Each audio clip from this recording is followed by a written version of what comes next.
bonsoir.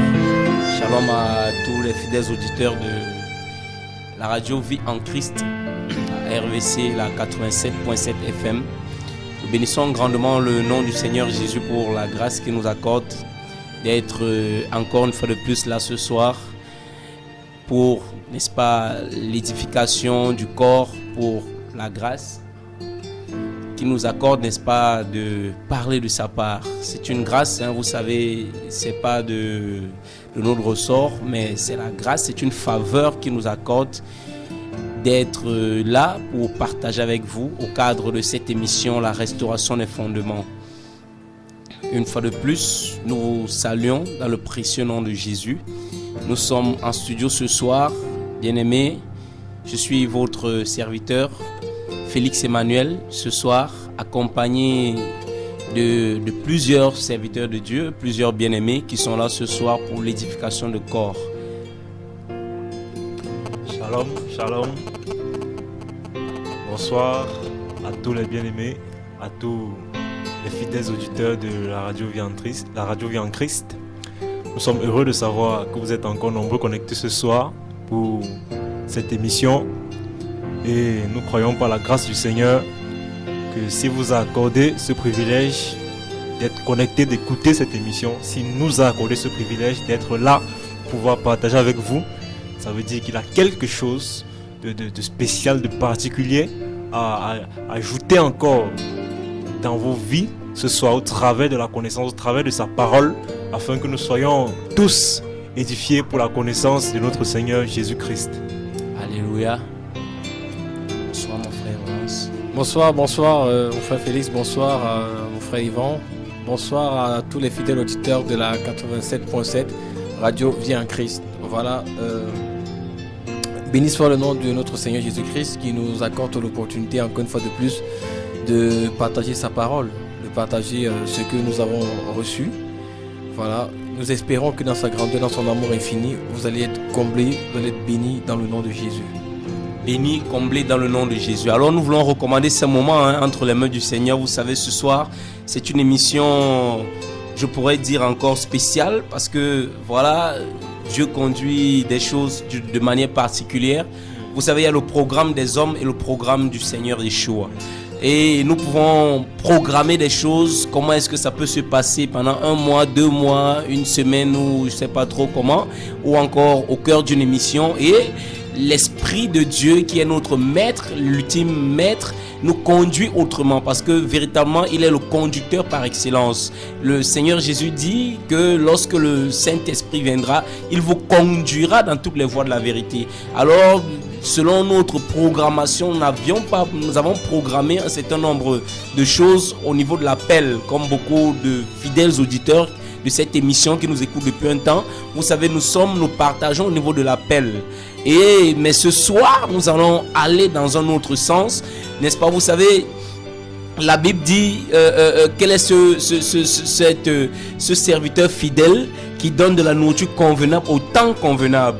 Et nous voulons donner de la nourriture convenable au temps convenable selon les voies de l'esprit. Nous voulons être dans le vent de l'esprit pour attirer le plus grand nombre, n'est-ce pas, à l'attention des vertus du royaume des cieux. Et pour cela, nous voulons recommander d'abord ces moments entre les mains du Seigneur pour qu'il puisse, n'est-ce pas, nous accompagner ou encore prendre le dessus sur toute chose et que son règne, n'est-ce pas, s'établisse dans les cœurs ce soir au nom de Jésus. Seigneur, merci pour ta grâce. Merci Adonai. Merci pour le souffle de vie, Seigneur. Merci, mon Dieu. Jésus. Seigneur, tu sais à quel point Adonai, mon Dieu, me rappelle, nous aussi sur le plateau, nous sommes tellement impuissants. Seigneur, nous sommes impuissants de pouvoir parler au cœur. Nous sommes impuissants, Seigneur, mon Dieu, me rappelle, de pouvoir ramener les âmes à toi. Seigneur, nous sommes impuissants, mon Dieu, me rappelle, de pouvoir conduire une âme à toi. Mais Père, nous croyons par la puissance de l'Esprit. Seigneur, c'est toi qui fais et non nous. Père, nous prions qu'en ce soir ton Esprit soit glorifié. Père, nous prions qu'en ce soir ton nom soit glorifié. Dans le nom puissant de Jésus-Christ de Nazareth. Saint-Esprit, maintenant je t'en supplie, accomplis parfaitement ton œuvre. La parole déclare que tu as pour mission de convaincre le monde en ce qui concerne le péché. Je prie qu'en ce moment, Père, que tu convaincs encore davantage quiconque écoute ce message, quiconque écoute cette parole, quiconque écoute ta parole, Seigneur mon Dieu, mon Père. Père, je prie afin que tu te glorifies, que tu te magnifies en cette personne au nom puissant de Jésus. Père, je t'en supplie, ôte encore davantage ce soir les cœurs de pierre. Ôte les cœurs incrédules, ôte les cœurs impénitents, ôte les cœurs, mon Dieu, mon rappel, qui sont rebelles à toi, Père, et donne un cœur de chair. Donne un cœur qui est réceptif à ta parole. Donne un cœur doux, Adonai, mon Dieu, mon rappel. Adonai, mon Dieu, je t'en supplie, étends ta main puissante et sauve davantage dans le nom puissant de Jésus-Christ. Seigneur, ta parole déclare que tu veux que tout homme soit sauvé et qu'ils arrivent à la connaissance de la vérité. Père, je prie que tu te glorifies dans le nom puissant de Jésus-Christ. Que tu arraches encore, Adonai, mon Dieu, mon Père. Arrache, mon Dieu, mon roi. Père, tous ceux-là qui se laissent guider par leur chair, tous ceux-là qui se laissent guider, mon Dieu, mon rappel, par leur propre désir, tous ceux-là qui se laissent guider, mon Dieu, mon rappel, par leur convoitise. Seigneur, je t'en supplie. Toi seul, mon Dieu, mon rappel, est l'agneau qui ôte le péché. Toi seul est celui-là qui ôte la nature rebelle. Père, je t'en supplie. Quand ce soir, tu ôtes cette nature rebelle. Seigneur, tu as dit dans ta parole que tout arbre que n'a pas planté le Père céleste sera déraciné. Père, je prie que tu déracines l'amertume, que tu déracines la rancune, que tu déracines le péché, que tu déracines la vengeance, que tu déracines, mon Dieu, mon Père, le mensonge. Père, que ton nom soit béni, que ton nom soit glorifié. Père, installe la lumière. Père, je prie que la lumière soit véritablement, que cette véritable lumière qui en venant dans le monde éclaire tout homme. Père, je prie que tu éclaires davantage les hommes au nom de Jésus-Christ. Seigneur, éclaire les fidèles auditeurs. Ouvre encore davantage leur intelligence afin qu'ils puissent comprendre la grandeur de ton amour, afin qu'ils puissent comprendre la dimension de ton amour pour eux. Seigneur, je t'en supplie. Ni nos paroles, c'est ni par nos paroles, ni par notre puissance, mais c'est par ton esprit. Père, nous appelons ton esprit maintenant à se manifester davantage dans les cœurs au nom de Jésus-Christ. Père, transforme cette parole en vie. Père, transforme cette parole en vie dans les cœurs des auditeurs au nom de Yeshua. Amen. Amen. Béni soit le Saint, béni d'Israël, qui nous accorde la grâce, la sagesse, n'est-ce pas, de parler de sa part ce soir. Et nous croyons fermement que sa miséricorde, son amour, sa compassion nous accompagne en toutes choses ce soir au nom de Jésus.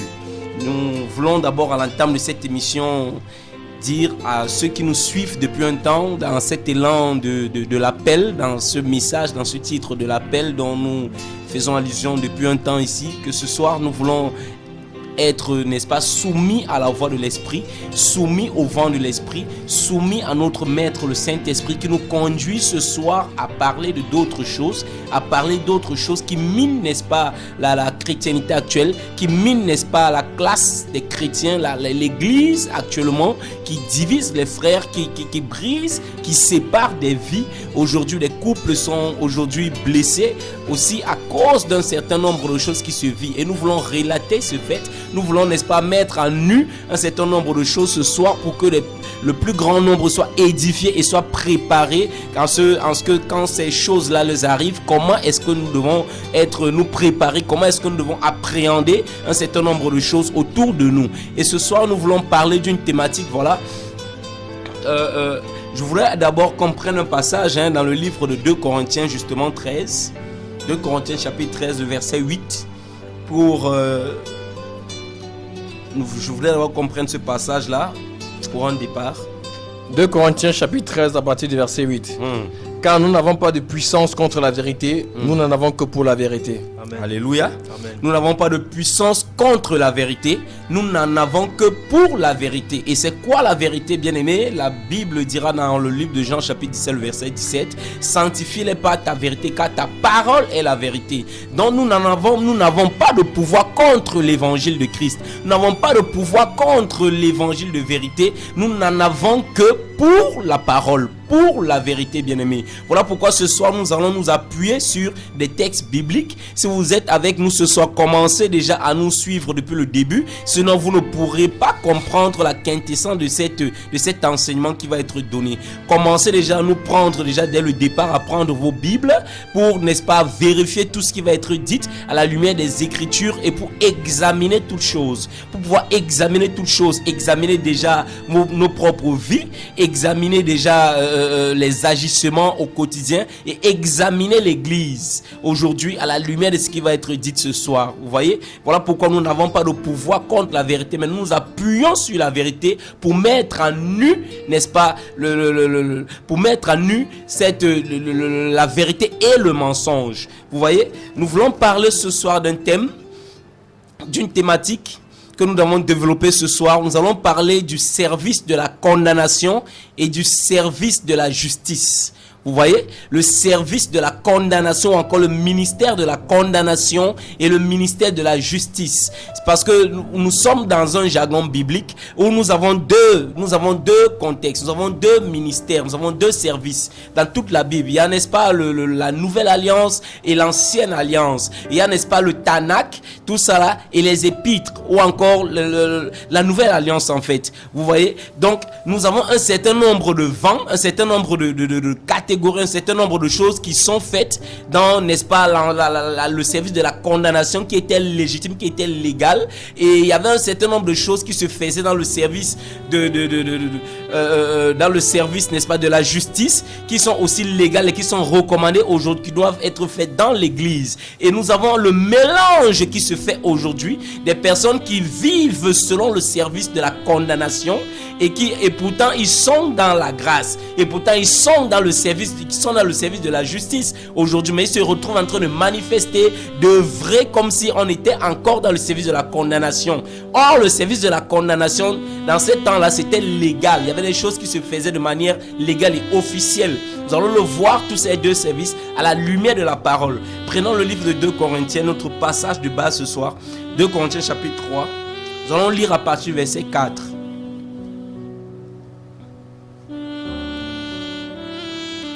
2 Corinthiens chapitre 3, nous lisons à partir du verset 4. 2 Corinthiens chapitre 3 à partir du verset 4. Telle est l'assurance que nous avons par Christ auprès de Dieu. Je ne dis pas que nous soyons capables par nous-mêmes de concevoir quelque chose comme si cela venait de nous. Alléluia. Notre capacité, au contraire, vient de Dieu. Amen. Il nous a aussi rendus capables d'être serviteurs d'une nouvelle alliance. Alléluia. Non de la lettre, mais de l'esprit. Car la lettre tue, mais l'esprit fait vivre. Or, si le ministère de la mort, gravé avec des lettres sur des pierres, a été glorieux au point que les Israélites ne pouvaient pas fixer les regards sur le visage de Moïse à cause de la gloire dont il rayonnait et qui pourtant était passagère, combien le ministère de l'esprit sera plus glorieux. En effet, si le ministère de la condamnation a été glorieux, le ministère de la justice est bien plus glorieux encore. Et même de ce point de vue, ce qui était glorieux a perdu son éclat à cause de la gloire qui lui est supérieure. En effet, si ce qui était passager a été marqué par la gloire, ce qui est permanent sera bien plus glorieux. Puisque nous avons une telle espérance, nous faisons preuve d'une grande assurance. Nous ne faisons pas comme Moïse qui mettait un voile sur son visage pour que les Israélites ne fixent pas les regards sur la fin d'une réalité passagère. Mais leur intelligence s'est obscurcie. Jusqu'à aujourd'hui, en effet, le même voile reste lorsqu'ils font la lecture de l'Ancien Testament. Et il ne se lève pas parce que c'est en Christ qu'il disparaît. Jusqu'à aujourd'hui, quand les écrits de Moïse sont lus, un voile recouvre leur cœur. Mais lorsque quelqu'un se convertit au Seigneur, le voile est enlevé. Alléluia. Amen. Donc, nous bénissons grandement le Seigneur pour cette thématique qui nous inspire. Voilà pourquoi nous avons dit au départ que le serviteur fidèle donne la nourriture convenable au temps convenable. Nous voyons ici qu'il y a deux choses. Il y a la nourriture convenable et il y a le temps convenable. Alléluia. Et nous pensons que, vu, n'est-ce pas, les temps de la fin, vu, n'est-ce pas, l'église qui est victime des temps de la fin, nous croyons que nous devons, en tant que serviteurs de Yeshua, nous devons interpeller la majorité de ceux qui peuvent nous écouter. L'église, à travers, n'est-ce pas, ces émissions, à travers ces enseignements, à travers cet éclairage de ce qui est des temps de la fin, de ce qui a été annoncé par Jésus, par les apôtres, par la parole pour les temps de la fin, afin que ceux qui sont victimes en sortent et que ceux qui ne voient pas la pertinence de ces choses commencent à plus les voir et à marcher selon les voies de la lumière. Alléluia. Ici, la Bible nous parle de deux services. La Bible nous parle de deux dispensations. La Bible nous parle ici de deux alliances. Et Paul ici, selon le contexte, est en train de parler, n'est-ce pas? Il commence d'abord au départ de parler de la lettre, de deux styles de lettres. Il dit que la première lettre était écrite sur les tables de la loi, qui était la chair. vous voyez, c'était des feuilles, c'était des papiers, vous voyez, c'était écrit sur, n'est-ce pas, des pierres. Et c'est ce que Moïse partait chercher sur la montagne. Vous voyez un peu? Maintenant, il parle d'une seconde lettre qui est écrite par qui? Par le doigt de Dieu, c'est-à-dire le Saint-Esprit, et qui est écrite qui est écrite dans le cœur et non sur les pierres comme à l'époque de Moïse. Et il fait ces deux types, il fait ces deux comparaisons. Et lorsqu'il revient ici, il nous démontre encore que la lettre qui était écrite par Moïse, c'était, n'est-ce pas, c'était l'alliance qui montrait ce qui devait arriver. C'était l'alliance qui préfigurait ce qui devait arriver, l'alliance glorieuse. Et c'était un service qui condamnait. Il nous montre ici que c'était un service de condamnation. Vous voyez, c'est un service de condamnation. Maintenant, lorsque le véritable service vient, ça montre tout simplement la gloire. Ça montre un service glorieux. Ça montre maintenant ce soir, bien-aimés, vous qui nous écoutez, nous allons faire, n'est-ce pas, cette comparaison. Nous allons un peu essayer de développer dans cette thématique, voir c'est quoi déjà le service de la condamnation. C'est quoi déjà le service le ministère de la condamnation? Et de l'autre côté, après cette définition, nous allons voir comment est-ce que le ministère de la condamnation s'opérait à travers, n'est-ce pas, les différents contextes bibliques que nous allons prendre. Et de l'autre côté, nous allons voir c'est quoi le service de la justice ou encore le ministère de la justice qui était glorieux et comment est-ce que le ministère de la justice s'opère et se vit aujourd'hui selon les recommandations bibliques aujourd'hui.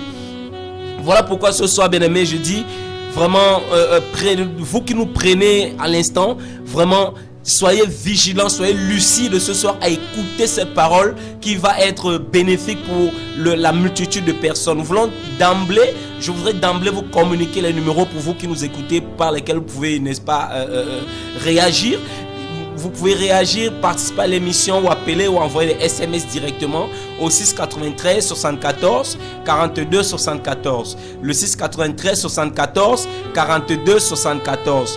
Vous pouvez aussi appeler, faire des voice ou des messages via WhatsApp au 6 71 72 63 06. Le 6 71 72 63 06. Voilà.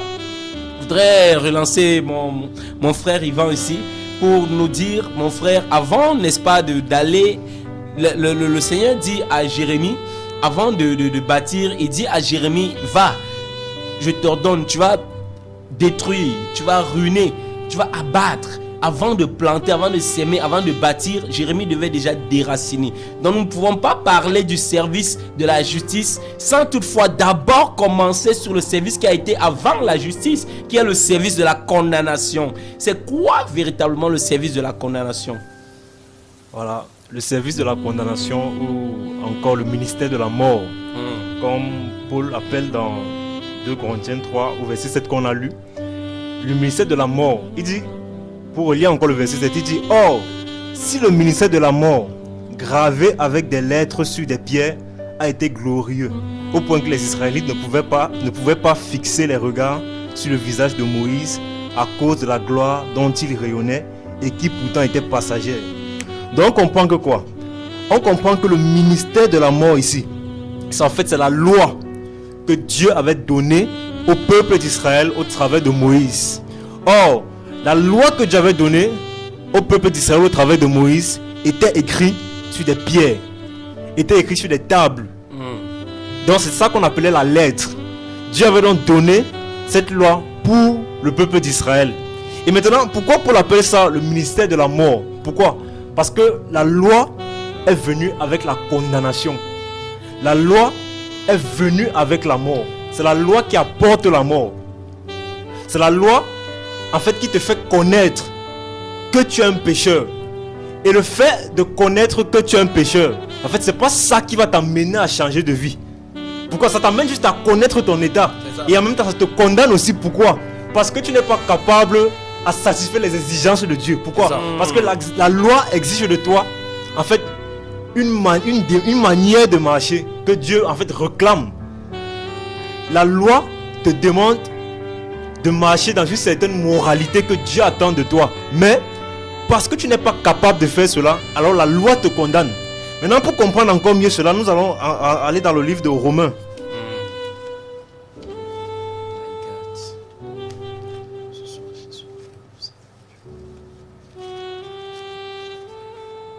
Livre de Romains chapitre 5.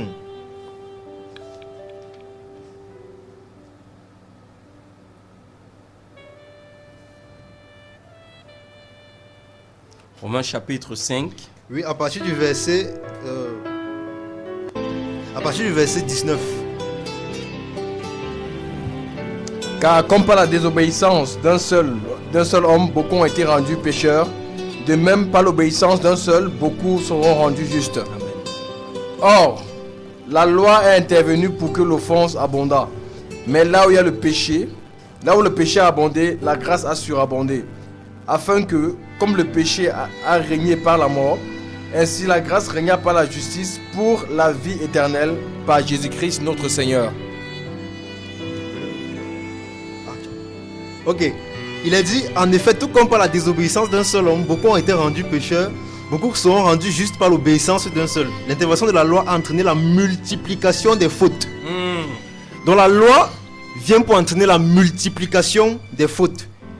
Et l'apôtre explique que là où le péché s'est multiplié, la grâce a surabondé. Donc, l'un des objectifs de la loi, ou bien l'un des buts de la loi, c'était pour qu'il y ait la multiplication des fautes. C'était pour que le péché puisse encore abonder, afin que Dieu puisse faire grâce à tous. Et maintenant, pour équilibrer cela, pourquoi? Parce que Paul explique encore plus loin. Dans Romains chapitre 7, là-bas, on va encore lire. Romains chapitre 7, à partir du verset 7.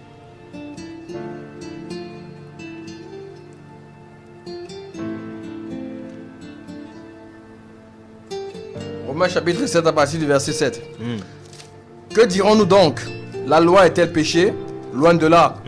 Mais je n'ai connu le péché que par la loi. Car je n'aurais pas connu la convoitise si la loi nous dit tu ne convoiteras point. Et le péché, saisissant l'occasion, produisit en moi par le commandement toutes sortes de convoitises. Car sans la loi, le péché est mort.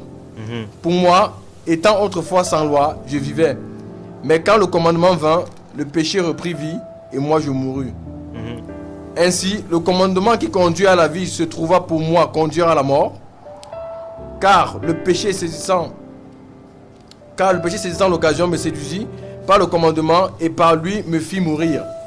La loi donc est sainte et le commandement est saint, juste et bon. Amen. Ce qui est bon a-t-il donc été pour moi une cause de mort? Loin de là. Mais c'est le péché afin qu'il se manifestât comme péché en me donnant la mort par ce qui est bon, et que par le commandement il devint condamnable au plus haut point. Amen. Voilà, donc l'apôtre Paul nous montre ici que non seulement la loi est venue pour multiplier les fautes, la loi est aussi venue, comme on l'expliquait au départ, pour te faire connaître en fait ce que c'est que le péché. Et aussi pour t'amener, en fait pour te condamner. Pourquoi? Parce que il explique quoi? Que la chair que tu as, la chair que nous avons tous, était incapable de se soumettre à cette loi. La loi, comme par exemple, il prend le cas de la convoitise. La loi vient t'enseigner qu'il ne faut pas convoiter. Mais le péché n'a pas la force, la chair, en fait, n'a pas la force de ne pas convoiter. La chair n'a pas la force d'éviter la convoitise. Donc voilà pourquoi la loi donc qui est sainte, qui doit justement t'amener à être dans la justice, à être dans la sainteté, devient plutôt pour toi un objet de condamnation. Donc ça vient plutôt entraîner la mort. Pourquoi? Parce que l'apôtre Paul va dire encore quoi dans Romains 6, 23 là-bas, que le salaire du péché c'est la mort. Or ce qui te fait connaître le péché, c'est la loi. C'est la loi qui te fait connaître le péché que tu as commis. Pourquoi? Parce que si la loi n'avait pas interdit certaines choses, on n'allait jamais considérer ça comme péché. C'est parce que la loi a dit qu'il ne faut pas faire ci, il ne faut pas faire ça. Voilà pourquoi on considère donc ça comme péché. Et maintenant donc, comme c'est donc considéré comme péché, et que Dieu doit condamner le péché, Dieu doit en fait condamner celui qui pêche. D'où maintenant dans la mort. Donc voilà pourquoi ce ministère donc, avec lequel Moïse, en fait que Dieu a donné au travers de Moïse, apporte la mort. Apporte la mort. Pourquoi? Parce que personne n'est incapable de marcher correctement selon les exigences de la loi. D'où la condamnation.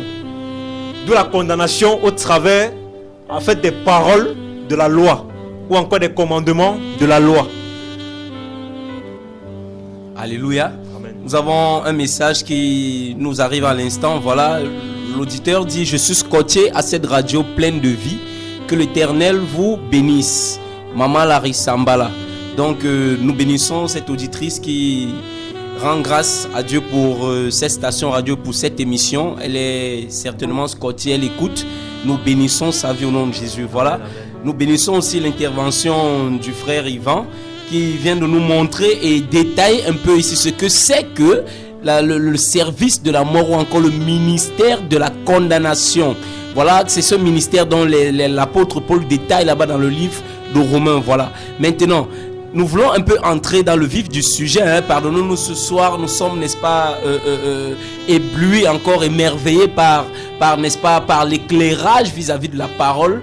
Et nous pensons que nous allons ce soir, n'est-ce pas, aller dans les profondeurs de cette parole avec vous, ensemble. Voilà pourquoi restez scotchés.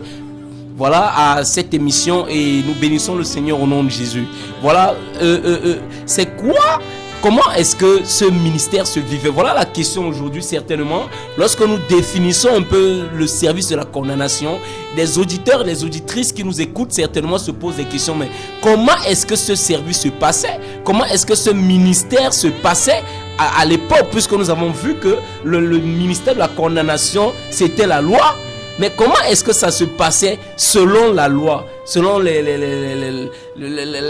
la direction que Moïse ou encore que Dieu donnait à Moïse par rapport à ce service? D'accord. Voilà, je bénis grandement Dieu pour ce thème. Vraiment, c'est un thème qui fait beaucoup de bien. Voilà. Nous sommes en train de parler du ministère de la condamnation. Voilà. Et c'est le ministère de la mort, c'est le ministère n'est-ce pas, de la loi. Voilà. Et on savait que d'après les principes que Dieu avait donnés à Moïse, il y avait également: tu ne laisseras pas vivre la sorcière. Donc, ça veut dire qu'il fallait. Voilà. Donc, il y avait. On va prendre rapidement ce passage-là. Je crois que c'est dans. Voilà. Si tu connais, tu peux rapidement le lire. Voilà.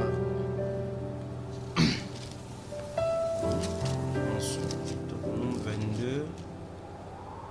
On ne laissera pas vivre la sorcière. Ah là là.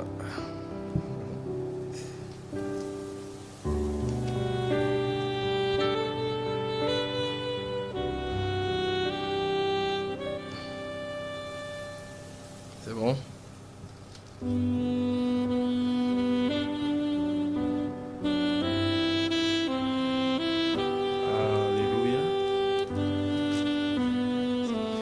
Voilà, donc les frères vont rapidement trouver ce passage. Donc il y avait beaucoup de principes dans la loi qui étaient vraiment là pour condamner.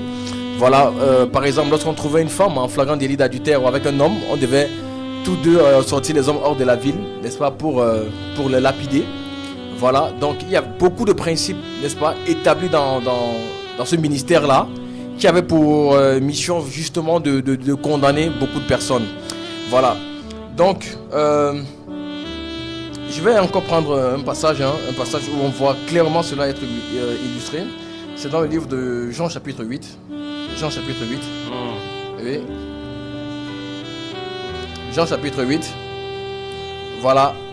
Alors la Bible dira, Jésus se rendit à la montagne des Oliviers, mais dès le matin, il alla de nouveau dans le temple, et tout le peuple vint à lui. S'étant assis, il les enseignait.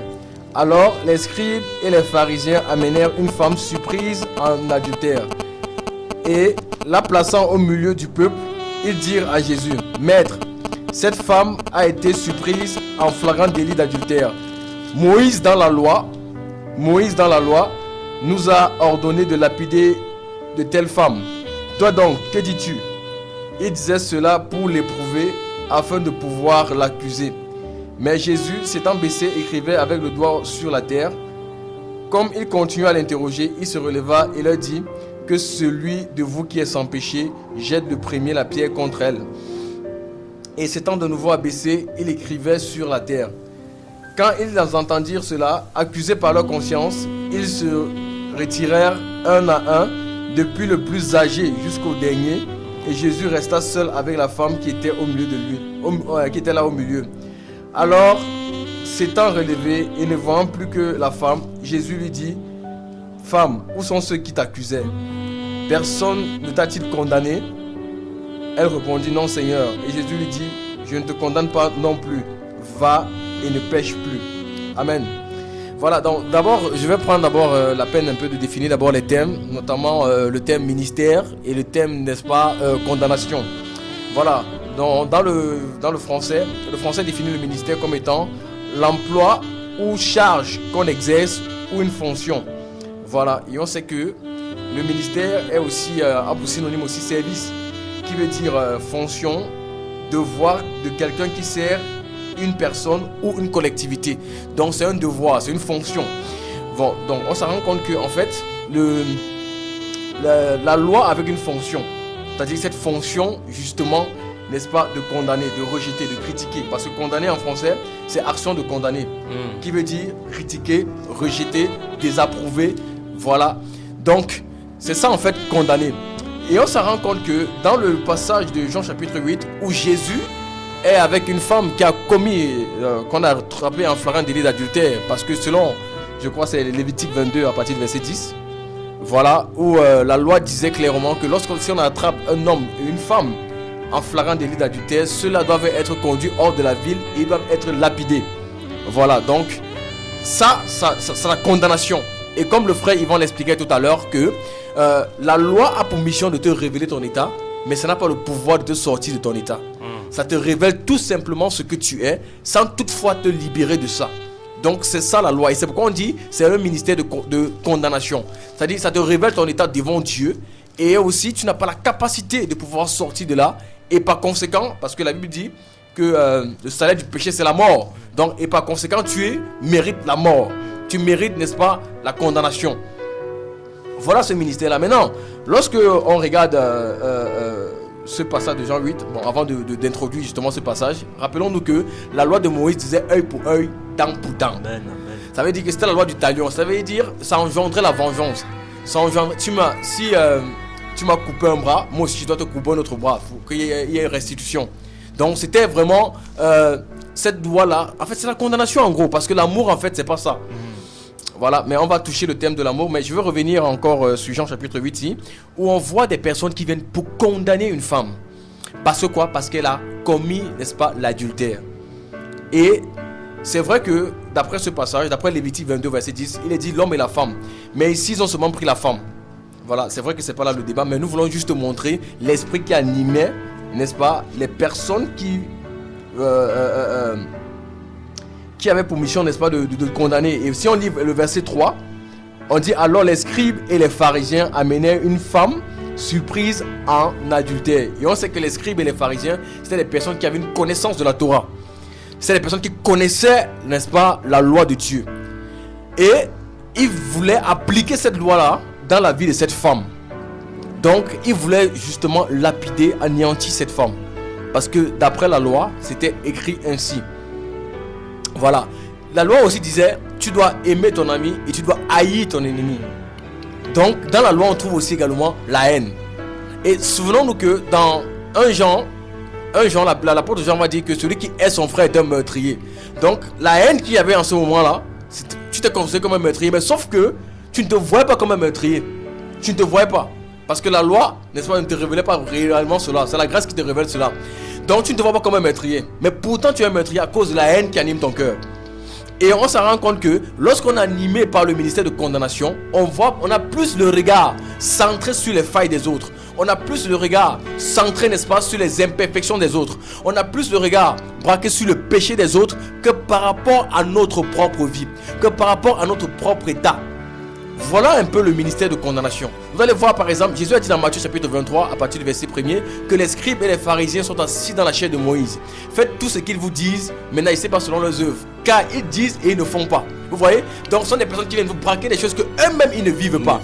Voilà, c'est ça le ministère de condamnation. Donc on vient, on te braque un certain nombre de choses, on te braque un certain nombre de vérités, mais que la personne lui-même qui te braque cela est incapable de vivre. Mais il est prêt à te condamner, il est prêt à te rejeter, il est prêt, n'est-ce pas, à te critiquer, il est prêt à te désapprouver parce que, voilà, toi tu n'es pas en train de vivre que ce que lui-même il est incapable de vivre. Et c'est pourquoi on comprend parfaitement les paroles du Seigneur lorsque le Seigneur disait que ne jugez point. Hein, voilà, donc avant de juger ton frère, il faut d'abord toi-même ôter la poudre qui est dans ton œil. Amen. Voilà, pour que tu sois... En fait, en gros, ce que le Seigneur veut nous interpeller là-bas, c'est quoi? C'est qu'il faut être compatissant. Parce que toi-même, tu as des mêmes faiblesses. Mais on se rend compte que le ministère de la condamnation ne voit pas ses propres faiblesses. C'est un peu comme ces pharisiens-ci. Lorsqu'ils sont venus devant cette femme, ils étaient sûrs qu'ils se tiennent sur la loi de Moïse pour pouvoir la condamner. Mais Jésus va leur donner une parole de sagesse. Que celui d'entre vous qui est sans péché, que celui d'entre vous qui ne mérite pas la mort. Mais eux-mêmes, ils avaient les regards fermés parce qu'on dit que c'est leur conscience qui va les accuser. Ils avaient les regards fermés sur leur propre vie. Voilà le ministère de condamnation. C'est-à-dire ce ministère-là qui te pousse, n'est-ce pas, à vouloir toujours critiquer les autres. Lorsque tu vois une faille dans la vie d'un frère ou d'une sœur, tu commences directement à le critiquer. Tu ne cherches pas, n'est-ce pas, à le ramener dans la vie, mais tu cherches plutôt à le critiquer. Combien de fois on vit cela dans les églises aujourd'hui?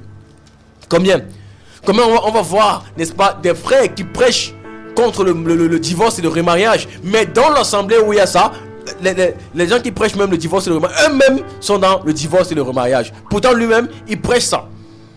Vous voyez, c'est ça le ministère de condamnation. Et ils sont prêts à condamner ceux qui font ça. Mais pourtant eux-mêmes, ils approuvent ça. Eux-mêmes, ils approuvent cela par leur vie. Combien de personnes aujourd'hui, n'est-ce pas, sont dans le œil pour œil, dent pour dent. Ah, tu m'as cassé, moi aussi je vais te casser. Tu m'as mal parlé, moi aussi je vais mal te parler.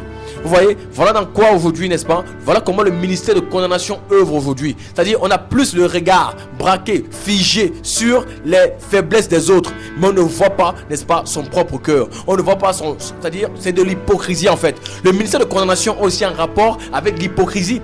On paraît juste devant les hommes. Vous savez, Jésus a dit aux pharisiens, vous paraissez juste devant les hommes, mais Dieu connaît vos cœurs. Nous sommes dans Luc chapitre 16. Vous paraissez juste devant les hommes, mais Dieu il connaît vos cœurs. Vous voyez? Donc ça veut dire qu'on peut avoir une apparence de justice, on peut avoir une apparence de piété, on peut avoir une apparence de, n'est-ce pas, de sainteté. Mais pourtant au fond, on est un loup. On est un loup ravisseur. On est une personne qui est là pour détruire et non pour construire. Le ministère de condamnation a pour mission, n'est-ce pas, de conduire à la mort, de condamner les gens, de prendre rapidement une position. Lorsqu'on comprend, comment faire pour savoir si on est dans le ministère de condamnation? C'est lorsque un frère a commis un péché contre toi, ou alors il a péché, tu ne dis rien au frère dans l'optique de le ramener, mais tu commences plutôt à le critiquer un peu de partout. Tu commences à le rejeter. Tu commences, n'est-ce pas, à le condamner. Alors que la parole nous dit clairement que le Fils de l'homme n'est pas venu pour condamner, mais pour sauver. Donc on comprend que tu n'es pas animé réellement de l'Esprit de Dieu. Voilà comment le ministère de condamnation aujourd'hui opère dans les églises. On repère une faille sur toi, on ne te dit rien. On ne te dit vraiment rien. Mais on attend le jour où il y aura soit une assise, soit une conférence, soit quoi que ce soit, pour se lever et parler de cela ouvertement.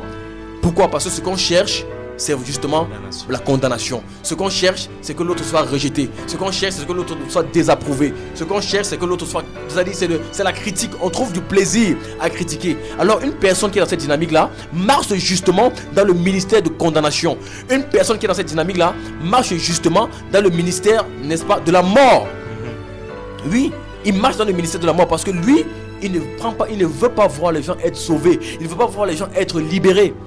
Et la Bible dira que lorsque Jésus a dit que celui d'entre vous qui est sans péché, qui jette, n'est-ce pas, le premier la pierre sur cette dame, la Bible dit que accusés dans leur conscience, ils ont été accusés, eux-mêmes ils se sont rendus compte que quelque part eux aussi méritent la condamnation de Dieu, que quelque part aussi eux-mêmes aussi méritent, n'est-ce pas, le jugement de Dieu. Et c'est pourquoi ils se sont retirés. Lorsqu'il n'y a pas la révélation, juste, n'est-ce pas, de qui est Jésus, on sera toujours prêt à condamner les autres. On sera toujours prêt à condamner les autres, à détruire les autres, à anéantir les autres. Pourquoi? Parce qu'on n'a pas, n'est-ce pas, reçu cet amour-là. C'est-à-dire cet amour ne s'est pas révélé véritablement en nous. Et c'est pourquoi on peut, n'est-ce pas, être conduit par notre propre chair. On peut être conduit, n'est-ce pas, par notre propre nature. Et on agit autrement. Vous voyez par exemple, je vais prendre le contexte camerounais. Comment aujourd'hui on prend plus de plaisir à casser les gens. Comment on prend plus de plaisir à mal parler des autres. Que on se pose même la question si réellement on est dans le ministère de réconciliation. On est plus dans le ministère de la condamnation. Il y a même plus de joie. Il y a même plus de joie lorsqu'on voit un frère qui s'égare. Hein. Pour certains chrétiens, ils sont même contents qu'on avait dit non, que ce gars-là, il allait mourir. On avait dit ça. Dieu m'avait même montré ça en songe. Que celui-là, il n'allait pas faire long feu. Dieu m'avait parlé de lui. Vous voyez, on est content de voir quelqu'un se perdre. Mais on se pose la question que est-ce que réellement on est animé par l'amour de Dieu? Parce que la Bible dit dans Matthieu chapitre 18 au verset 14 que ce n'est pas de la volonté de votre Père Céleste qu'un seul de ses enfants se perde. Donc si réellement quelqu'un est animé par l'amour de Dieu, il ne va pas prendre du plaisir à voir un frère s'égarer. Il va prendre du plaisir à voir un frère, n'est-ce pas, qui a manifesté un péché ou alors manifesté une faiblesse et prendre ça, aller le condamner, aller le crucifier, aller dire des choses même horribles sur la personne. Parce que quoi? On cherche les faveurs des hommes. On cherche les faveurs des hommes. Et c'est ça qui animait justement les pharisiens en fait. Ils cherchaient justement les faveurs des hommes. Ils avaient la connaissance de la Torah, mais eux-mêmes, ils ne vivaient pas cela. Mais ils étaient prêts à condamner les personnes par rapport à ça. Alléluia. Nous croyons fermement ce soir que, bien aimés, vous êtes nombreux connectés à cette station, la 87.7 FM.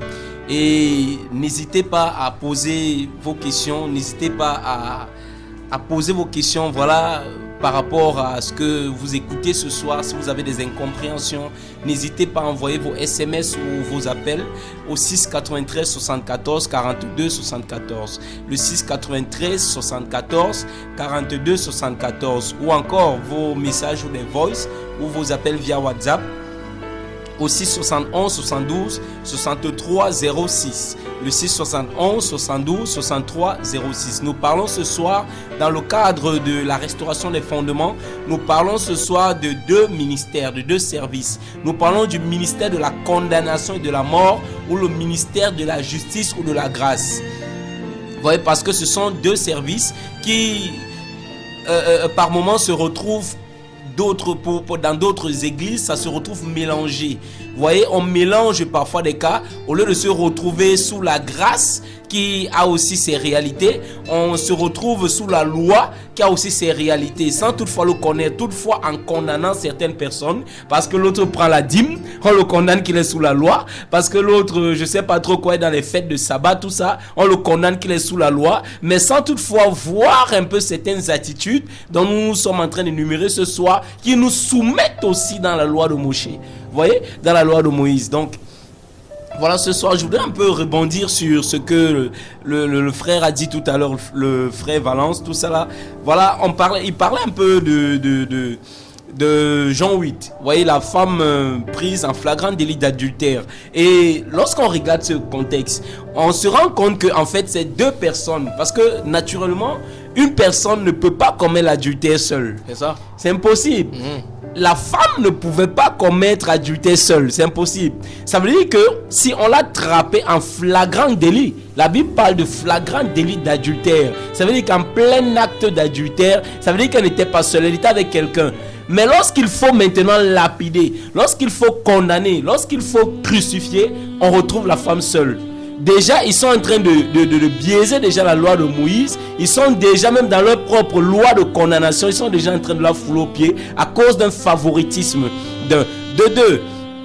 J'aime bien le contexte, en dehors du contexte d'Exode, tout cela qui parle de deux personnes prises en flagrant délit d'adultère. J'aime bien Deutéronome, parce que Deutéronome 22 dit, je vais le lire, Deutéronome 22 dit, si l'homme trouve un homme couché avec une femme mariée, ils mourront tous les deux, l'homme qui a couché avec la femme et la femme aussi, et il chute. Le verset 22 de Deutéronome 22 chute en disant, tu ôteras ainsi le mal de toi. Donc selon la loi de Moïse ou encore selon le ministère de la condamnation, le mal devait être ôté par des meurtres, le mal devait être ôté par des tueries, le mal devait être ôté par des lapidations fortes. On devait lapider des personnes, on devait pendre des personnes, pour d'autres même encore au bois, pour d'autres par des lapidations, tout ça là, par des meurtres, vous voyez. Ça c'était la loi de condamnation, et on retrouve encore cette loi de condamnation aujourd'hui, même dans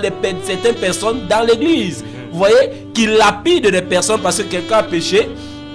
On va user des propos pour le lapider, on va vouloir le rejeter, on va l'outrager, on va le condamner, on va vouloir le crucifier, le massacrer avec des paroles parce qu'il est passé à côté ou encore parce qu'il a manqué de but quelque part, parce qu'il a agi autrement à l'égard, n'est-ce pas, de la parole, parce qu'il a agi, parce qu'il a, par exemple, glissé quelque part, il a commis une erreur, une faute, une faille, on va vouloir le lapider avec ses propos. Donc, on se retrouve dans la loi de la condamnation, sans toutefois le vouloir, net comme ces pharisiens, ces hommes qui voulaient le faire ce jour. Maintenant, le passage, par exemple, qu'on cherchait tout à l'heure, dans le livre de Exode de là-bas, Exode 18, voilà, Exode 18, oui, qui dit, tu ne laisseras pas vivre la sorcière. Voilà, tu ne laisseras pas vivre la sorcière. En fait, il fallait tuer la sorcière. Lorsqu'on trouvait, selon la loi de la condamnation, qu'il y avait quelqu'un qui pratiquerait l'enchantement, la sorcellerie, quelque part, il fallait lapider cette personne, il fallait tuer selon la loi de Moïse. Et on se retrouve aujourd'hui dans l'église que lorsque on voit quelqu'un aujourd'hui, on découvre qu'une personne est peut-être dans la sorcellerie, tout ça, il faut l'envoyer le feu. C'est ça. Pour d'autres, il faut l'envoyer le feu, il faut prier pour sa mort même, pour sa mort. Oui. Il faut envoyer le feu, il faut détruire, retour à l'envoyeur, tout ça. Lorsqu'on a les flèches qui viennent des gens, non, retour à l'envoyeur. Comme j'entendais un prédicateur le dire il y a quelques temps à la télé, non, le coronavirus, on envoie le coronavirus, on l'envoie de ces malédictions sur des personnes parce que soi-disant ils sont dans la sorcellerie. Mais qu'est-ce que dit la parole? Nous sommes encore dans le ministère de la condamnation. Maintenant, il faut comparer le ministère de la condamnation avec la manifestation qui se passait dans le ministère de la justice, ou encore qui doit se passer dans le ministère de la justice. Maintenant, nous sommes encore dans le ministère de la condamnation. Vous voyez, c'est ce qui se passait et c'est ce qui se passe encore aujourd'hui dans certaines assemblées, c'est ce qui se passe encore aujourd'hui dans certaines mentalités ou encore dans certains systèmes, dans les mentalités des personnes aujourd'hui. La condamnation même pas de paroles, la condamnation même pas de propos, la condamnation, regardez, même les vierges. La Bible dit que si on trouvait quelqu'un, selon Deutéronome toujours 22, si on trouvait quelqu'un si quelqu'un avait violé une vierge, parce que selon, n'est-ce pas, la loi en Israël, la vierge devait se marier pure. Pure, avec tous ces, voilà, dans la virginité, quoi. La jeune fille devait se marier dans la virginité. Donc, si on découvrait, parce que les premiers rapports sexuels selon la loi de Moïse devaient se passer, n'est-ce pas, sous un drap blanc.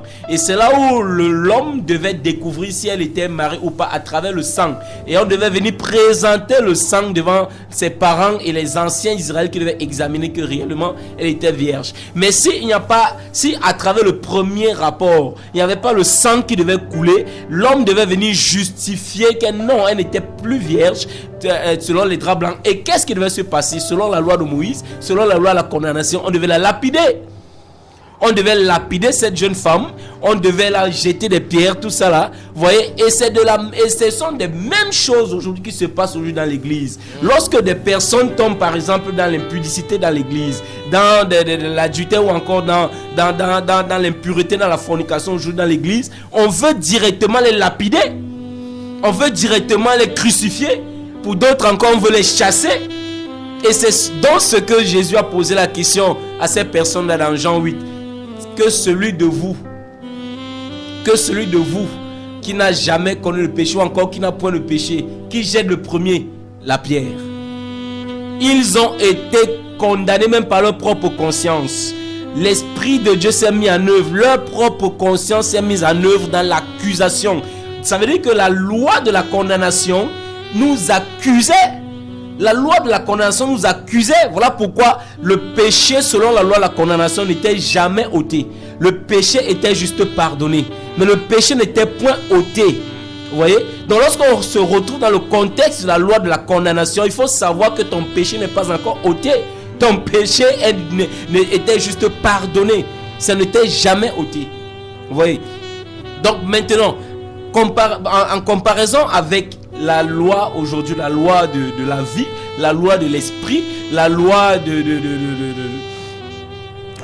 autant pour moi, hein, la loi de la justice ou encore le service de la grâce aujourd'hui qui dit autre chose que ce que Moïse disait. Voilà pourquoi Jésus dit dans la parole, vous avez entendu ceci de moi, vous avez entendu ceci par rapport aux ennemis. Qu'est-ce qu'il dit? Prenons la parole. Matthieu 5 verset 43. Dans le livre de Matthieu chapitre 5, le verset 43. J'aime bien la parole lorsqu'on la lit. nos fidèles auditeurs écoutent très bien. Voilà. Vous avez appris qu'il a été dit, tu aimeras ton prochain et tu haïras ton ennemi. Mais moi je vous dis, aimez vos ennemis, bénissez ceux qui vous maudissent, faites du bien à ceux qui vous font du mal, à ceux qui vous haïssent, priez pour ceux qui vous maltraitent et qui vous persécutent, afin que vous soyez fils de votre Père qui est dans les cieux. Car il fait lever son soleil sur les méchants et sur les bons, il fait pleuvoir sur les justes et sur les injustes. Si vous aimez ceux qui vous aiment, quelle récompense méritez-vous? Les publicains aussi n'agissent-ils pas de même? Les publicains aussi le font, oui. Et si vous saluez seulement vos frères, que faites-vous d'extraordinaire? Les païens aussi n'agissent-ils pas de même? Païens aussi. Soyez donc parfaits comme votre Père Céleste est parfait. Alléluia. Amen. Nous entrons maintenant dans ce qu'on appelle le ministère de la justice ou encore le ministère de la grâce. Vous voyez? Donc sous l'aide de la grâce, Jésus dit, il vous a été dit, ou encore vous avez appris ceci. De qui? De Moïse, de la loi de la condamnation. Parce que selon Moïse, là-bas, tu aimeras ton prochain et tu haïras ton ennemi. C'est ce qui était écrit sous la loi de Moïse. Tu haïras ton ennemi, mais tu aimerais simplement ton prochain. Et il dit, mais moi je vous dis, voilà à quel moment, parce que vous savez, les évangiles, Jésus vient sous la loi pour établir la grâce. La grâce prend effet, n'est-ce pas? Non selon l'époque de Jésus, non. La grâce ou encore le service, le ministère de la grâce, le ministère de la justice est effectif à partir de la naissance de l'Église. Donc l'époque de Jésus était une transition entre le ministère de la condamnation et le ministère de la justice. C'était une transition. Voilà pourquoi à partir déjà de Jésus, les choses, il a commencé à changer les choses. Mais étant sous la loi, il est venu sous la loi pour établir la grâce. Et la grâce commence à être établie de manière effective et manifeste, n'est-ce pas, à partir de la naissance de l'Église. C'est là qu'on commence à vivre réellement la grâce. Donc il faut le comprendre. Donc Jésus dit, il vous a été dit, à vous les Israélites, à vous qui détenez la loi, à vous qui m'écoutez. Parce que vous savez, Moïse était un homme très influent. Moshe était très influent. Selon sous l'ère, même en Israël, chez les Hébreux, même aujourd'hui, Moïse est un homme très considéré dans la classe juive. La Bible dit qu'il n'y a pas eu de prophète qui s'est levé en Israël comme Moïse, parce qu'il voyait Dieu face à face, selon Deutéronome 34. Vous voyez, donc Moïse, jusqu'à même l'époque de Jésus, Moïse était très considéré. Voilà pourquoi lorsque Jésus vient, il a eu beaucoup de problèmes lorsqu'il attaquait la loi de Moïse. Et même lorsque les gens venaient, n'est-ce pas, le contrarier ou cherchaient à le lapider, on venait avec la loi. Il nous a été dit ceci. Toi, qu'est-ce que tu dis? Même dans Jean chapitre 8, lorsque ces gens-là viennent pour lapider la femme, ils viennent avec la loi de Moïse.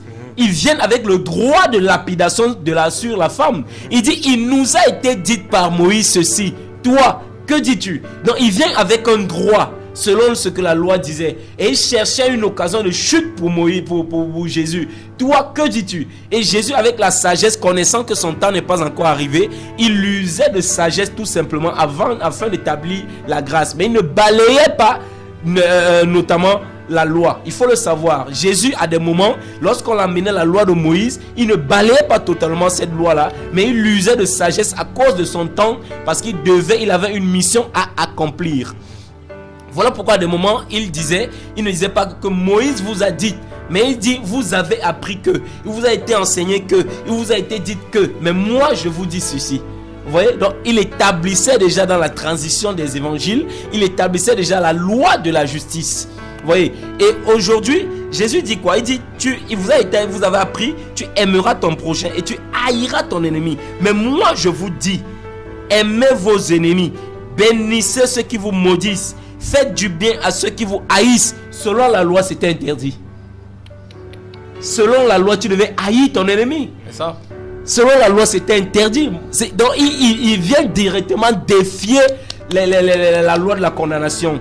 Il vient directement pour défier la loi de la condamnation, la loi de la mort, la loi de la haine. Parce que cette loi-là mettait les haines dans les cœurs. Imaginez-vous que la Bible, selon la loi de Moïse, il était dit dans le livre de Lévitique, même de Nombre, il était dit, si quelqu'un te donne une gifle sur la joue gauche, remets-lui la même gifle sur la joue droite.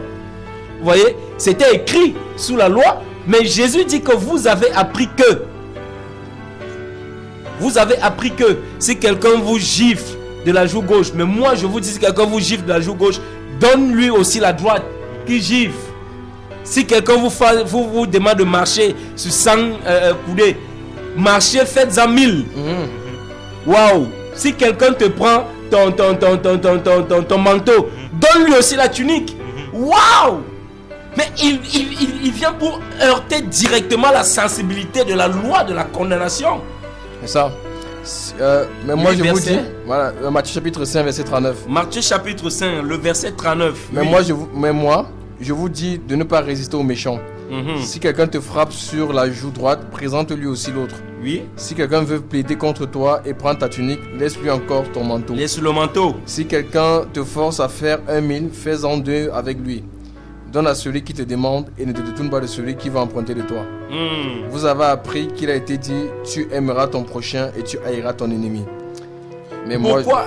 Oui, fini. Mais moi je vous dis, aimez vos ennemis, bénissez ceux qui vous maudissent. Alléluia.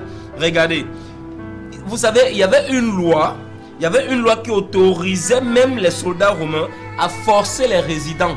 C'était une loi qui était là, qui autorisait, cette loi-là autorisait même les soldats romains à forcer les résidents juifs là-bas à faire des marches, des coudées.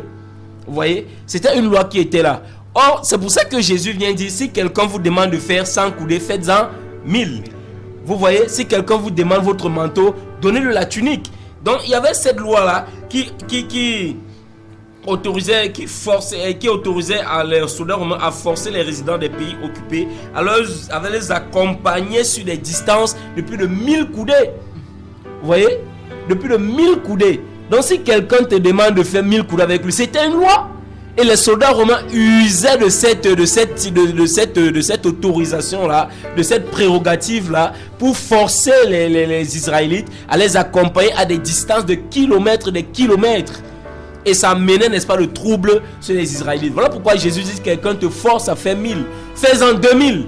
Donc toi, montre-lui que ce que lui t'amène là, toi, tu n'es plus sous la loi de la condamnation. Tu es maintenant sous la loi de la justice. Alléluia.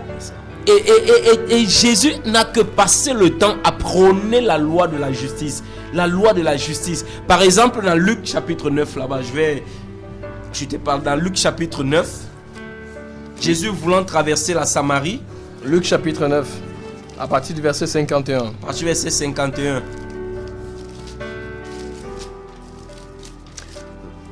Lorsque le temps où il devait être enlevé du monde approcha, Jésus prit la résolution de se rendre à Jérusalem. Il envoya devant lui des messagers qui se mirent en route et entrèrent dans un bourg des Samaritains pour lui préparer un logement. Mais on ne les reçut pas, parce qu'ils se dirigeaient sur Jérusalem. Les disciples, Jacques et Jean, voyant cela, dirent « Seigneur, veux-tu que nous commandions que le feu descende du ciel et les consume ?»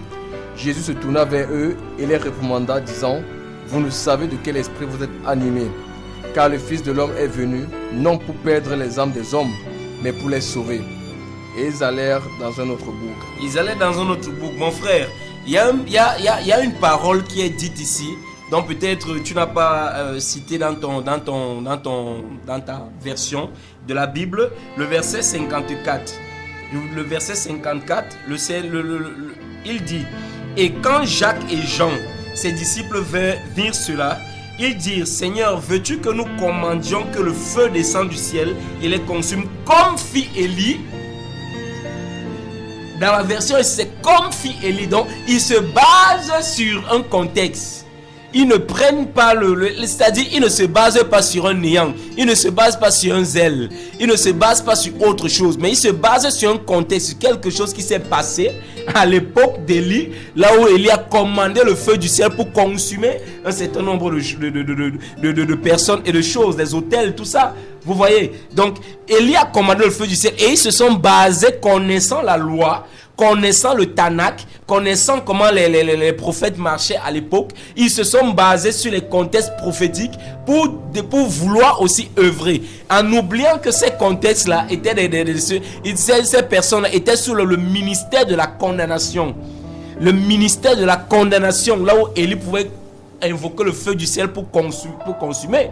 Là où et beaucoup de personnes se basent sur le service de la condamnation pour envoyer le feu.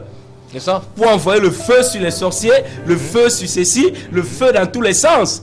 Et Jésus dit, mais attention, vous n'êtes plus sur le ministère de la condamnation. Vous n'êtes plus sur le contexte du Tanakh. Vous n'êtes plus sur le contexte d'Élie. Maintenant, qu'est-ce que vous devez faire? Vous devez sauver, vous devez aimer, vous devez racheter, vous devez rattraper, vous devez ramener.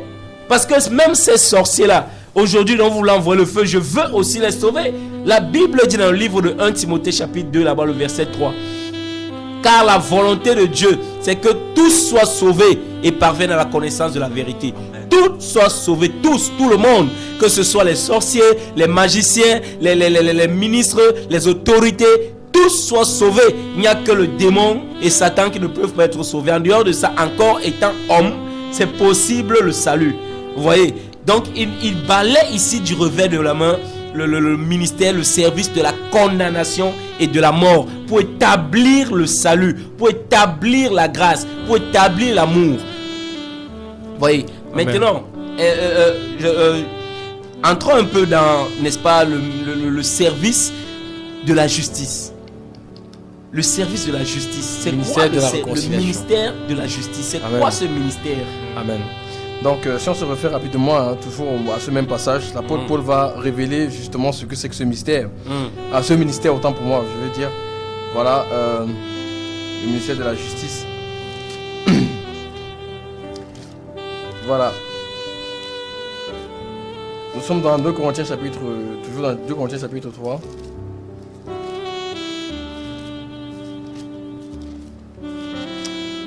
Voilà, à partir du verset, je veux dire du verset 14. Voilà. Bon, et la Bible dira, mais ils sont devenus durs d'entendement, car jusqu'à ce jour, le voile demeure. Quand ils font la lecture de l'Ancien Testament, ils ne se lèvent pas, parce que c'est en Christ qu'il disparaît. Jusqu'à ce jour, quand on lit Moïse, un voile est jeté sur leur cœur, mais lorsque les cœurs se convertissent au Seigneur, le voile est ôté. Or, le Seigneur, c'est l'Esprit. Et là où il y a l'Esprit du Seigneur, là est la liberté. Nous tous qui, le visage découvert, contemplons comme dans un miroir la gloire du Seigneur, nous sommes transformés à la même image de la gloire, de gloire en gloire, comme par le Seigneur l'Esprit. Amen. Voilà, donc ici l'apôtre Paul révèle très clairement que le ministère de la justice est en rapport, n'est-ce pas, avec Jésus-Christ de Nazareth.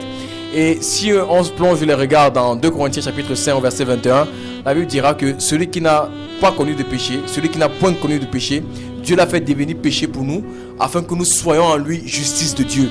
Donc c'est en Jésus-Christ qu'on bénéficie, n'est-ce pas, de ce ministère de justice. C'est en Jésus qu'on bénéficie, n'est-ce pas, de ce ministère de réconciliation.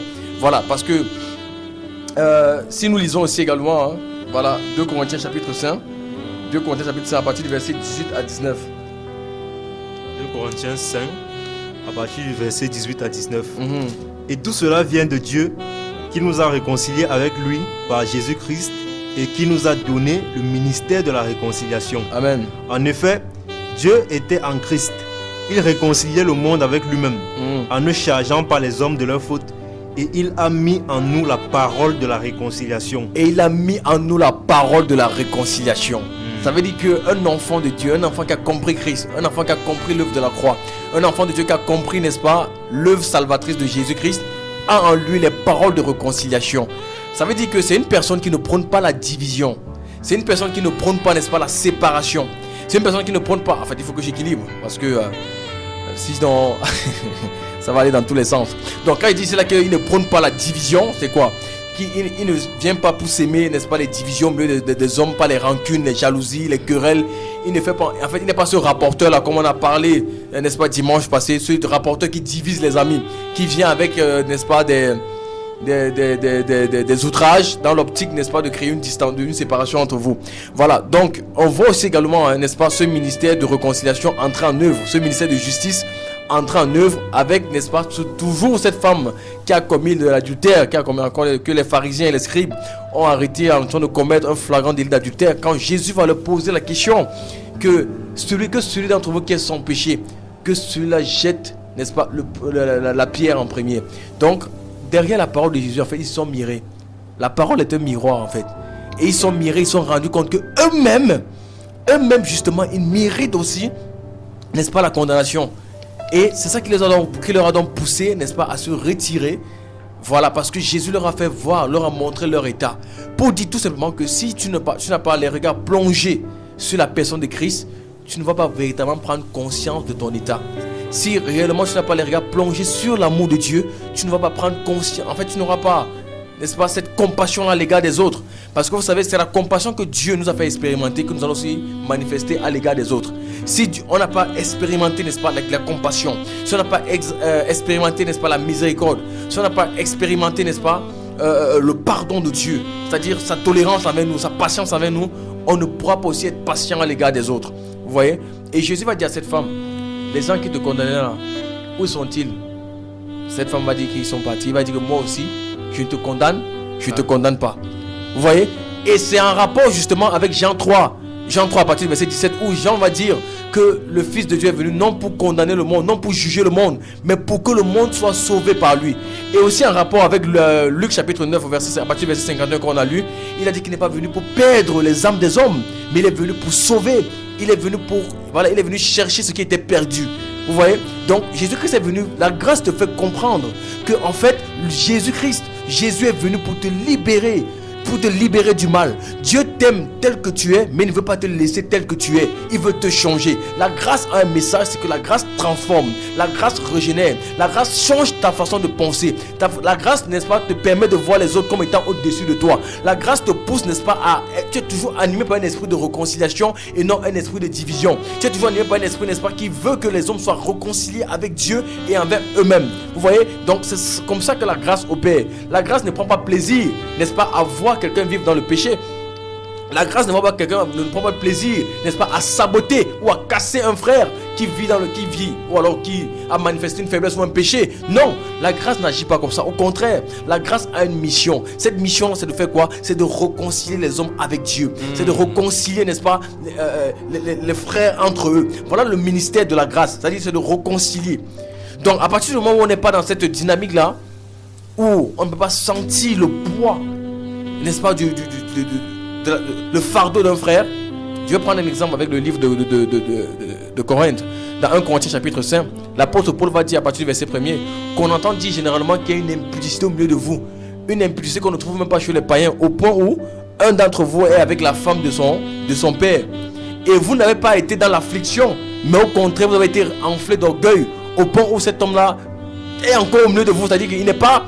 Ça veut dire quoi? Quand l'apôtre Paul dit qu'on entend dire généralement, ça veut dire que les gens préféraient faire le commérage à son sujet que de l'aider. Vous voyez, c'est un peu ça le ministère de la condamnation aussi. C'est-à-dire que on sait que quelqu'un est dans le péché, mais au lieu de trouver des moyens adéquats pour le faire sortir de là, non, on fait plutôt le rapportage, on fait plutôt le colportage. C'est-à-dire que on passe le temps à le saboter un peu de partout. Vous voyez, au lieu de chercher comment l'aider, le retirer de là. On comprend que le ministère de la condamnation aussi, c'est un ministère qui est insensible par rapport à son prochain. C'est-à-dire que on prend du plaisir, justement, comme je l'ai dit tout à l'heure, on prend du plaisir à voir un frère, n'est-ce pas, être détruit. Et on prend aussi également du plaisir à faire, n'est-ce pas, des critiques à son égard. On prend du plaisir, n'est-ce pas, à le casser, à le saboter, parce que justement, on n'a pas expérimenté la miséricorde de Dieu. Vous savez, le Seigneur a dit, soyez donc miséricordieux comme votre Père Céleste est miséricordieux. Mais aujourd'hui, lorsqu'un frère a entendu qu'un frère a dit X sur lui, lorsqu'un frère a entendu qu'un frère a fait comme ça sur lui, à l'intérieur de lui-même, il est déjà animé d'une certaine haine, d'une certaine rage. Et parfois même, il voit ce frère en route, ils peuvent même s'éviter. Ils peuvent même faire des jours et des jours sans se parler. C'est-à-dire qu'on le classe. Pourquoi? À cause de ce qu'on a entendu dire de cette personne, de ce qu'il a eu à dire de nous. Parce que, voilà, pourtant, qu'est-ce que le Seigneur a dit? Bénis serez-vous lorsqu'on vous outragera, lorsqu'on vous accusera faussement à cause de moi. Réjouissez-vous. Combien de personnes encore aujourd'hui se réjouissent lorsqu'ils écoutent des frères? Si tu examines ton cœur, que tu te rends compte que ce qu'on a encore dit de toi là n'est pas vrai. Mais bénis Dieu.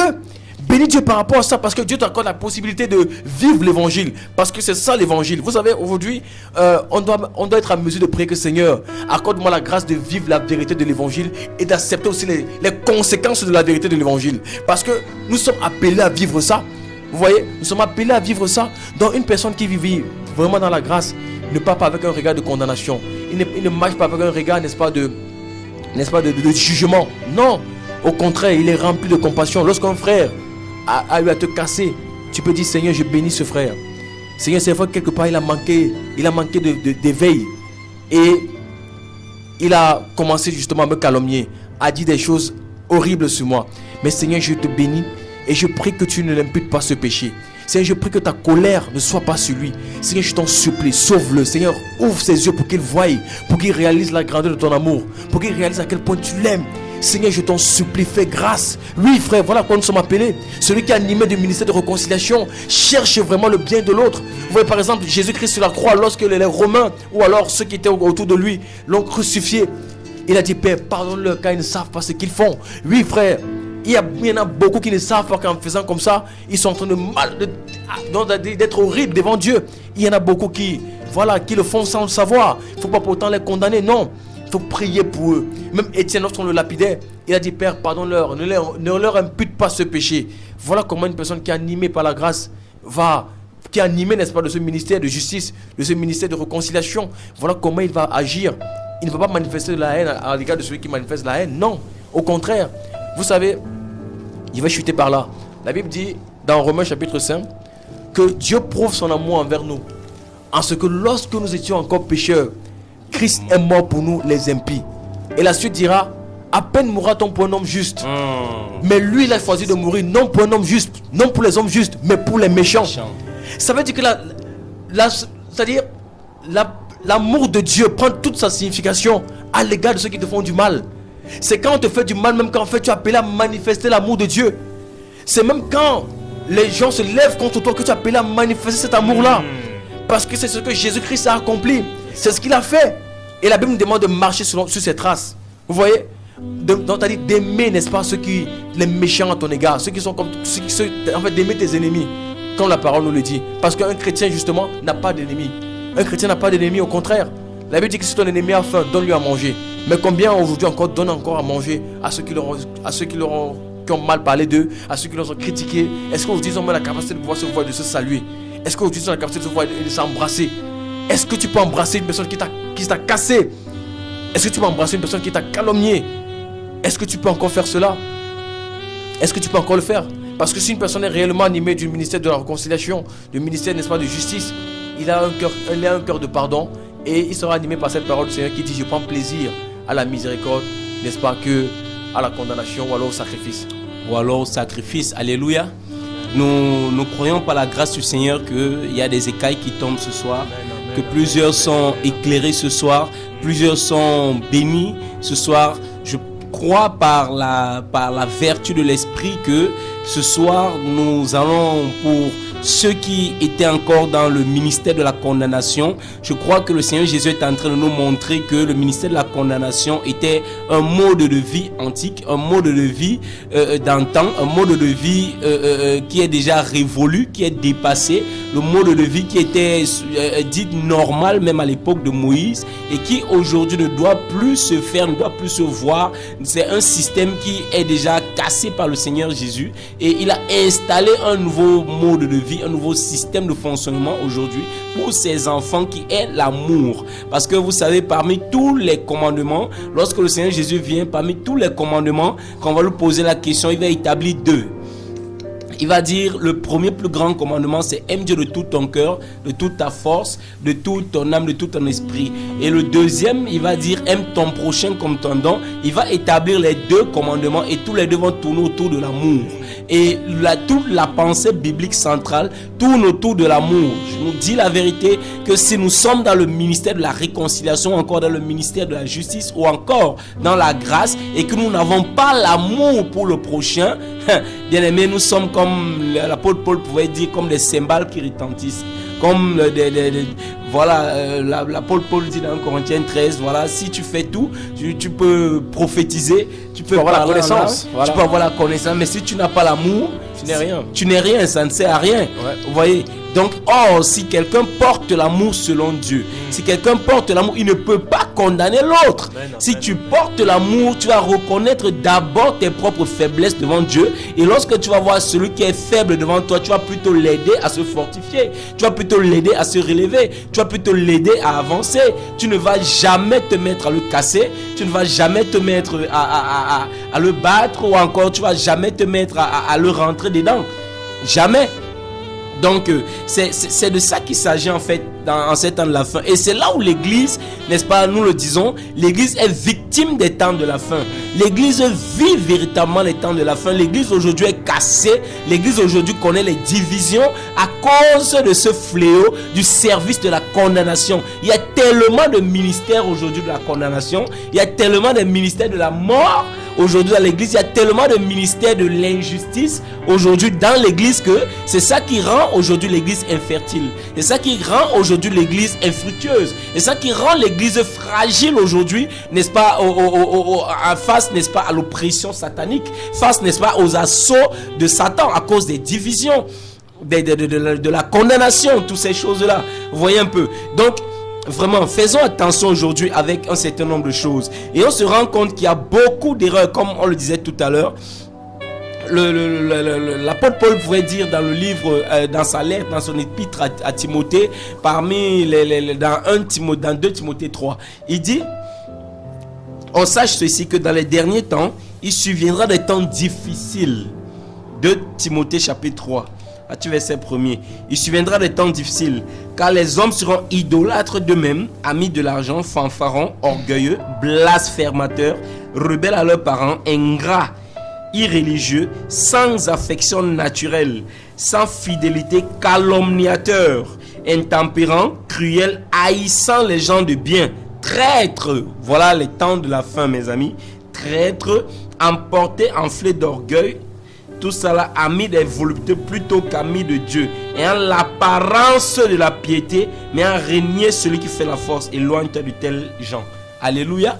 Donc, on se retrouve ici en train de tous ces signes de la fin, dont l'apôtre Paul nous montre ici que si nous voulons connaître quel temps nous sommes dans l'église, observons autour de nous, observons certaines attitudes des hommes, observons certains caractères des hommes, et on se retrouve que nous avons tellement de calomniateurs aujourd'hui autour de nous, nous avons tellement de diviseurs aujourd'hui autour de nous, nous avons tellement de personnes qui sont dans le ministère de la condamnation, plutôt ceux qui sont dans le ministère de la réconciliation.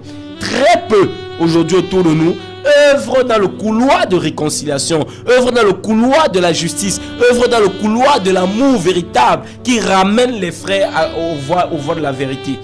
Très peu le font. Mais aujourd'hui, nous avons plus de personnes qui divisent. Qu'est-ce que l'apôtre Paul dit dans le livre de Romains chapitre 16 verset 17?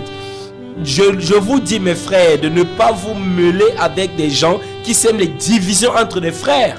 Vous voyez, de ne pas vous mêler. On va le lire rapidement. Romains chapitre 16, le verset 17. Vous voyez, donc on va prendre ce passage qui fait partie, n'est-ce pas, du ministère de la condamnation. Je vous exhorte, frères, à prendre garde à ceux qui causent des divisions et des scandales, au préjudice de l'enseignement que vous avez reçu. Éloignez-vous d'eux. Éloignez-vous d'eux. Alléluia. Éloignez-vous d'eux.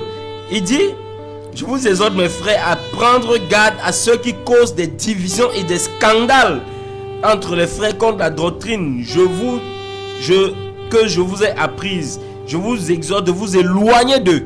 Vous voyez, donc si tu te retrouves avec quelqu'un qui est tout le temps en train de calomnier, qui est tout le temps dans le commérage, qui est tout le temps en train de vouloir s'aimer des zizanies, en train de vouloir mettre de mauvaises semences dans les cœurs, parler les autres, mal parler des uns, casser les autres, frères, l'apôtre Paul nous demande de nous séparer de ce genre de personnes, de ne pas nous mêler avec des personnes qui sèment des scandales, de ne pas nous mêler avec des personnes qui sèment des divisions. L'apôtre Paul nous donne ici de ministère de la réconciliation, de ministère, n'est-ce pas, déjà des aspects du ministère de la condamnation. Vous voyez, et l'un des aspects, l'un des caractères du ministère de la condamnation dont les personnes font souvent, c'est comment on appelle encore, c'est les divisions, c'est les scandales, c'est les calomnies, c'est les haines, tout ça là. Ce sont des ministères, ce sont des aspects, des attitudes de quelqu'un qui œuvre dans ce ministère. Nous avons très peu de véritables ministères aujourd'hui de la justice. Comme on dit, non, voilà un prédicateur de justice parce qu'il prêche bien, parce qu'il est éloquent, tout ça là. Frère, c'est pas l'éloquence qui fait de toi ministère de la justice ou celui qui est ministère de la grâce, non. Il y a un mode de vie.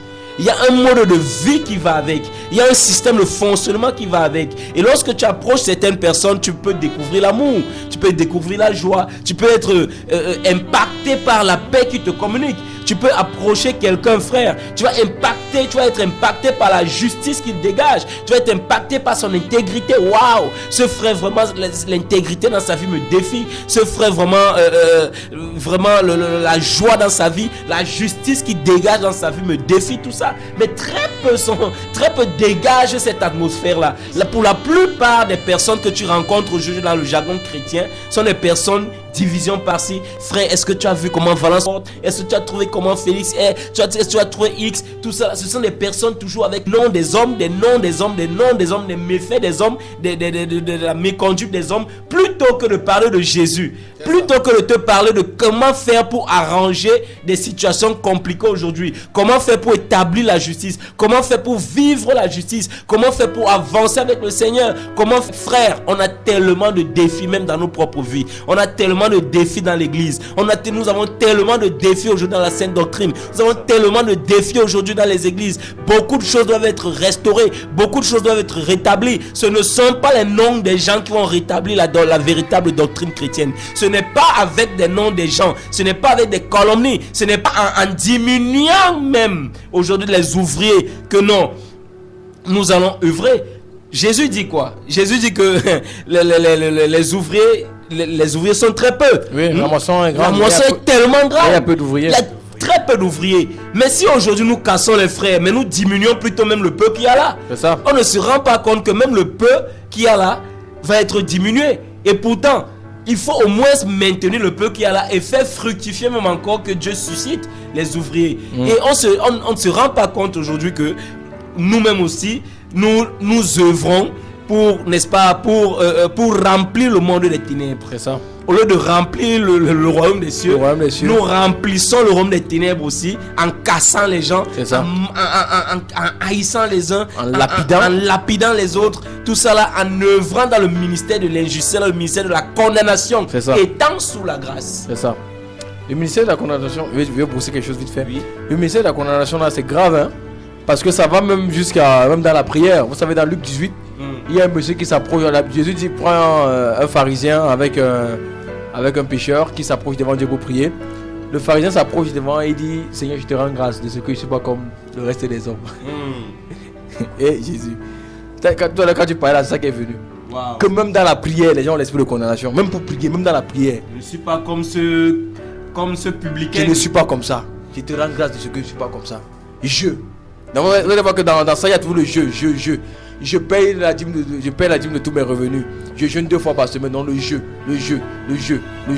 Donc il estime que il mérite ça de Dieu. Wow. Vous voyez. Et quand on regarde de l'autre côté, on voit exactement le ministère de la réconciliation, le ministère de la grâce. Il dit, Seigneur, sois apaisant envers moi car je suis un pécheur. Alléluia. C'est une personne qui reconnaît son état. Et regardez une chose, l'autre était pharisien, ça veut dire qu'il avait la connaissance de la Torah. Mais celui-là, lui, savait que non, Dieu condamne les pécheurs. Donc il sait que Dieu est le pécheur. C'est pourquoi il vient devant le Seigneur et dit, Seigneur, sois apaisant envers moi. Donc on comprend bien que celui qui est dans le ministère de la condamnation ne voit jamais son état lui-même. Non, jamais. Il ne voit jamais son état. Il ne voit jamais son état d'esprit. Jamais. Il ne voit jamais comment lui-même se comporte. Il ne voit pas ça. Mais il pointe du doigt les autres. Il commence en disant, Seigneur, je te rends grâce que je ne suis pas comme le reste des hommes. Je ne suis pas comme les autres, comme le reste des hommes. Moi je suis trop juste. Donc il est en train de se justifier lui-même. C'est ça. Wow. Ça c'est le ministère de la condamnation aussi. Ça c'est le ministère de la condamnation. Il dit qu'il n'est pas comme ça. Mais pourtant son cœur, oh Seigneur, est rempli de la condamnation, de l'injustice. Pourtant lui-même il est condamné. Pourtant lui-même il est condamné. Il est condamné et condamnable. Wow, mais il ne voit pas ça. Seigneur, il voit ça dans la vie des autres. Allez, fidèles auditeurs, que la lumière soit dans nos cœurs. Alléluia. Oh Seigneur Jésus, aide-nous. Nous allons prendre notre frère Vini qui nous a rejoint en studio de suite, certainement qui a quelque chose à dire par rapport à ces 2 ministères. Amen. Par rapport à ces deux ministères, je vais tout simplement prendre le livre d'Hébreux qui est un peu... Hébreux chapitre 8 là-bas, Oui. qui révèle un peu les imperfections du ministère de la condamnation et aussi les bienfaits du ministère de la justice. En fait, là-bas, on va commencer, on va lire à partir du verset 7 là-bas. Hébreux chapitre 8, à partir du verset 7. Amen. En effet, si la première alliance avait été sans défaut, il n'aurait pas été question de la remplacer par une seconde. Car c'est avec l'expression d'un blâme que le Seigneur dit à Israël: voici, les jours viennent, dit le Seigneur, où je ferai avec la maison d'Israël et la maison de Juda une alliance nouvelle. Non comme l'alliance que je traitais avec leur père, le jour où je les saisis par la main pour les faire sortir du pays d'Égypte, car ils n'ont pas persévéré dans mon alliance, et moi aussi, je ne me suis pas soucié d'eux, dit le Seigneur. Mais voici l'alliance que je ferai avec la maison d'Israël. Après ces jours-là, dit le Seigneur, je mettrai mes lois dans leur esprit, je les écrirai dans leur cœur, et je serai leur Dieu, et ils seront mon peuple. Aucun n'enseignera plus son concitoyen, ni aucun son frère, en disant, tu connais le Seigneur, car tous me connaîtront, depuis le plus petit jusqu'au plus grand d'entre eux. Amen. Je veux tout simplement ici montrer que dans le ministère de la condamnation, on voit que les enfants d'Israël ne connaissaient pas Dieu. En fait, ils connaissaient Dieu au travers d'un homme. Maintenant, dans le ministère de la justice, on connaît Dieu directement parce qu'il nous écrit dans nos cœurs. Il écrit ses lois dans nos cœurs et il nous parle directement à notre esprit. Et en fait, ici, ça nous permet d'avancer avec le Seigneur. Dans le ministère de la justice, on avance avec le Seigneur parce qu'on connaît le Seigneur. On sait où il nous mène. Or, dans le ministère de la condamnation, ils étaient conduits par Moïse. Donc tout ce qu'ils pouvaient recevoir, ils recevaient de Moïse, ils recevaient de la loi. Or ici directement, on reçoit de Jésus-Christ. C'est pour cela que on vit par l'esprit, on marche par l'esprit. Alléluia. Amen. C'est pour cela nous prions, chers auditeurs, de vraiment accepter de nos jours de marcher par le ministère de la justice, de marcher par la grâce, par le Saint-Esprit. Parce qu'aujourd'hui, le Saint-Esprit est là pour nous conduire à marcher comme le Seigneur désire, par sa volonté. Un peu de mots, c'est ce que je voulais apporter ce Alléluia. soir. Donc on se rend compte que dans le ministère de la justice ou encore dans le ministère de la grâce dans laquelle nous sommes, c'est Dieu qui œuvre en nous. Et nous devons nous sentir impuissants, nous devons nous rendre compte que nous sommes impuissants, nous n'avons pas de force. Nous devons crier à Dieu, à lui qui peut tout. Et nous pouvons tout, comme l'apôtre Paul pouvait le dire, je puis tout en celui qui me fortifie. Ma vie est cachée en Christ. Voyez donc, or dans le ministère de la condamnation, ceux qui sont dans le ministère de la condamnation croient faire de leur propre force, ils croient faire de leurs propres efforts, ils croient que c'est de leurs multiples prières, c'est par leurs propres prières que les choses peuvent s'accomplir, comme Jésus pouvait dire à cet homme-là, que c'est pas par la force de multiplier les paroles que vous serez exaucés. Non, ne faites pas comme ces pharisiens. Donc, quelqu'un on croit que c'est à cause, n'est-ce pas, de nos multiples prières ou encore des jeûnes que les choses vont s'accomplir. Non, c'est par la grâce de Dieu. Nous comptons tous sur la grâce de Dieu, sur l'amour de Dieu. Nous ne comptons pas sur nos propres efforts, ni sur nos propres forces. Voilà, il y a ce message qui nous est parvenu là, qui dit, l'auditrice va dire: je suis très édifié ce soir, je n'ai pas de questions car tout est limpide. Je n'ai qu'à m'examiner si je suis dans le ministère de la condamnation ou dans le ministère de la grâce. Et ma prière est que l'Église entende ce que dit l'Esprit. Alléluia. Les écailles tombent vraiment de nos yeux. Vous êtes bénis, fils du Dieu vivant.